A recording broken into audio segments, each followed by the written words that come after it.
गोर लागै छी अहाँ सब गोटाके। हम सुरुचि अपन चैनल पर अहाँ सबके बहुत बहुत स्वागत करै छी। आइ मधुश्रावणी व्रत कथा के तेसर दिन के कथा लऽ के प्रस्तुत छी। आशा करै छी अहाँ सब गोटाके नीक लागत। पृथ्वी के जन्म। ब्रह्मा विष्णु आ आनो देवता सब एक दिन सभा के विचार कयलनि जे संसार में पाप ततेक पसरि गेल अछि जे पृथ्वी भागी क पाताल चलि गेल छथि। हुनका कोनो तरहे ऊपर आनक चाही, तखनी संसार बसि सकैत अछि। सब मिली पाताल गेला आ पृथ्वी सँ प्रार्थना कयल ऊपर अयबाक लेल। पृथ्वी कहलथिन, जो लोक हमरा ऊपर रहैत अछि आ हमरे ऊपर मल मूत्र त्याग करैत अछि, एहि सँ हम अपमान होइत अछि जे हमरा सह नहि अछि। देवता लोकनि कहलनि, अहाँ एकर चिंता नहि करू। जे अहाँक ऊपर मल मूत्र करत आ ओकरा देखि लेत, तकरा स्वयं ओकर पाप होतैक। जे अहाँ सँ बिना क्षमा मंगने अहाँक ऊपर पैर रोपत, सेहो पापक भागी होयत। देवता लोकनि अनुनय विनय पर जखन पृथ्वी ऊपर एली तखन डगमगाइत छली। तखन विष्णु काछुक रूप धारण कय अपन पीठ पर हुनका राखि लेलनि। समुद्र मंथन। देवता लोकनि सुमेरु पर्वत पर समुद्र मंथनक विचार विमर्श लेल एकत्र भेलाह। विष्णुक विचार भेल जे ई कार्य देव दानव सब मिलि कय करथि। हुनके विचार सँ बासुकी नाग बजाओल गेला। ओ मंदारचल पर्वत में अपन देह के लपटाए ओकरा उखाड़ि समुद्रक कात लय आनल।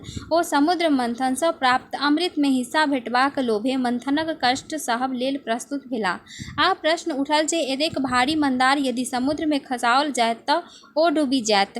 तें कोनो आधार हेबाक चाही जाहि पर राखि क मंथन कायल जाय। ई भार देवता ओ दानवक आग्रह कयला पर कूर्मराज गाछी लेलनि। मंदारचल के मंथनी बनाओल गेल आ बासुकी नाग के ओकर रस्सी।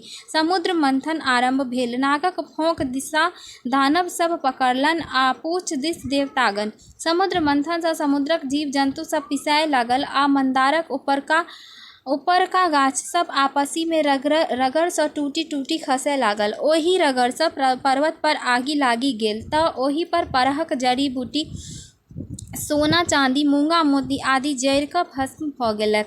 देव दानव के गर्मी सँ व्याकुल देखि इंद्र वर्षा करय लगलाह। वर्षा सँ अमृतमय सब भस्म धोखरि धोखरि समुद्र से खसब लागल।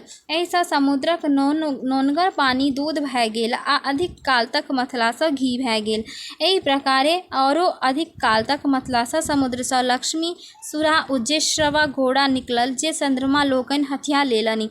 तत्पश्चात अमृत लेने धन्वंतरी प्रकट भेलाह। तखन विष निकलल। ओकर थाह सँ देव दानव सब मूर्छित होमय लागल। तखन हाहाकार मचि गेल। अंत में विष्णुक निहोरा सँ महादेव सबटा विष के घोटि गेलाह। ओहो शीघ्रहि बेहोश भय गेलाह। तखन गौरीक निहोरा विनती पर विषाराक संग बहुत रास साँप, बिढ़नी, चूटी आदि जा क' महादेवक शरीर सँ विष निकाललक। अंत में महादेवक अनुरोध पर कंठ में कनेक विष छोड़ि देलक, जाहि सँ हुनक कंठ कारी भय गेल। तइये सँ ओ नीलकंठ कहाबय लगलाह। अमृत लेल देवता आ दानव में झगड़ा होमय लागल। दानव सभक कहब छल जे समुद्र सँ बहरायल सब वस्तु तऽ देवता सब लइए लेलनि, किंतु जाहि अमृत लेल सब एतेक परिश्रम केने छलाह ताहि में हुनको सबके हिस्सा भेटबाक चाही। देवता सबके ई डर छल जे बिना अमृत पीनहि दानव सब बहुत बलिष्ठ छल आ कैक बार देवता सबके परास्त क' स्वर्ग सँ भगा देने छल। यदि ओ सब अमृत पीबि लेत तखन तऽ अमृत भय जायत आ सदिखन हुनका सबके दमौने रहत। ई सोचि भगवान विष्णु मोहिनी रूप धारण कय दानव सबके मोहबाक लेल हुनका सभक आगू ठाढ़ भ' गेलाह। दैत्य मोहिनी स्त्री सँ मोहित भ' अमृत उठाए हुनके हाथ में राखि अस्त्र शस्त्र ल' देवता लोकनि सँ युद्ध करय दौड़ल।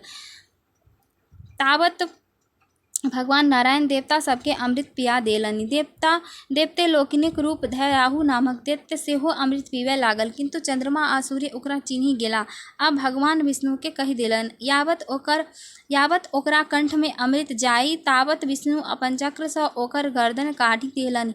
अमृतक स्पर्श भेलाक कारण ओ मरै नहि सकल, किंतु दुई भाग में विभक्त भय मुंड राहु आ धड़ केतु कहाओलक। तहिये सँ ओ सूर्य आ चंद्रमाक शत्रु भय गेल। तें एखनहुँ धरि ओ कहियो कहियो अमावस्या में सूर्य के आ पूर्णिमा में चंद्रमा के गिरि लैत अछि, जाहि सँ सूर्य ग्रहण आ चंद्र ग्रहण होइत अछि। जे ओकर धड़ कटल छैक तें तें सूर्य चंद्रमा फेर बाहर भऽ जाइत छथि। देवगण के अमृत पियाओलाक पश्चात भगवान विष्णु अस्त्र शस्त्र लऽ दानव सबसँ घमासान युद्ध कऽ ओकरा सबके मारि काटि पाताल भगाय देलनि। बचल अमृत इंद्र के सुपुर्द कऽ देल ओ विश्वकर्मा के ओकर रखवारीक भार देल गेलनि।